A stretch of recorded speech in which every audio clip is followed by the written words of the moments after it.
There are many ways to present your projects, and having the right photos can make or break your portfolio.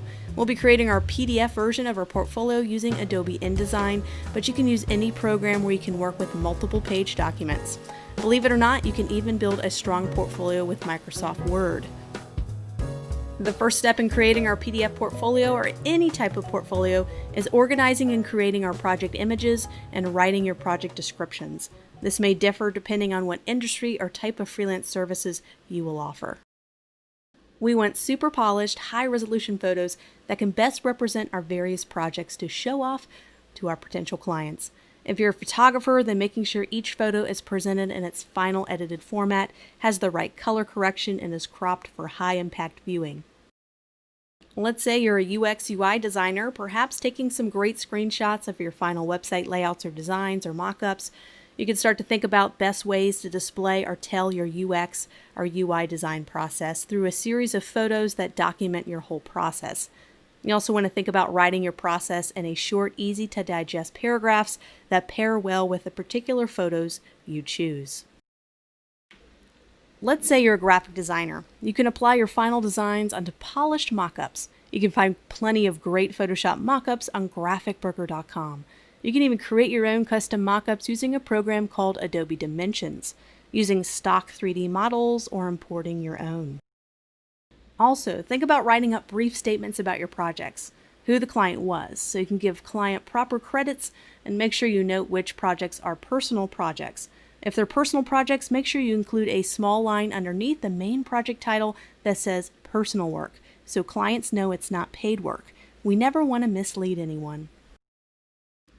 Illustrators. You can start to take photos of your work if it's not currently in digital format. You can also apply your patterns to mock-ups as well to make simple pattern projects come to life. You can include stills of your process at work. You can even stage the creation of an illustration to take snapshots of your drawing process if you're a digital illustrator, for example. These little shots add a little value to your static projects. They also add a little bit of character and makes the project feel more real, relevant, and professional. All photos should be high resolution. If they're not, then try to obtain photos of your projects that are. Nothing should be blurry when printed or viewed as a digital PDF on your final portfolio. Written copy should be written in your style, similar to some of the things you've developed in the goals section of the course. Also, get that bio you have written ready. We'll be placing your bio and a bit about yourself in the first 3 pages of the portfolio. Doesn't have to always be on the first page. Lastly, grab a great professional headshot of yourself. We'll be needing this for our online website and when we build profiles on other freelancing websites. Your headshot should be crisp, clean, with great lighting, and also have nice background settings. Headshots need to be properly cropped with your face being the main focal point. Some profile photos can include computers or other equipment necessary for your craft. This is a great way to add a little authenticity to your photos. If you know of an affordable professional photographer, it would not be a bad idea to have them do a small photo shoot to gather some of these professional personal photos and headshots. Now that we gathered everything together, let's talk about strong PDF portfolio building basics. You can download this downloadable resource to read along as I go through this lesson. Try to keep your portfolio short and manageable. Keep it between 3 to 10 pages if possible. You have to continue to capture the viewer, as portfolios that are too long will cause viewer fatigue. Create a cover page that wows. Feature your favorite project on the front cover along with your name, logo, title, contact information. You can create a highlight gallery to highlight multiple projects if you feel like that can tell a better story to the viewer. Craft and tell your story well. You'll want to show more than just static portfolio project photos. You'll want to dedicate at least a half of a page to including a short bio, photo if desired, and maybe a mission statement, headline, or sentence that explains your unique approach, process, style, visions, or goals. You can present this in the first 3 pages of your portfolio, or you can sprinkle a bit about yourself throughout the entire PDF and small snippets between projects. So, do I do horizontal or vertical presentations? Well, either way works. For PDFs that are printed off by your clients or you, portrait or vertical orientation tends to work a little bit better. Do not overwhelm with too many photos or text. This is easier said than done. Sometimes the effectiveness of 1 to 3 well-chosen photos can outweigh the effect of a big gallery page that may contain over 10 photos. Remember to balance out your photos, project descriptions, and testimonials. You will have several pages to display all this information. Feel free to adopt that storytelling narrative approach and show bits and pieces in very planned ways. Create a rough layout for your entire portfolio before adding final photos and text.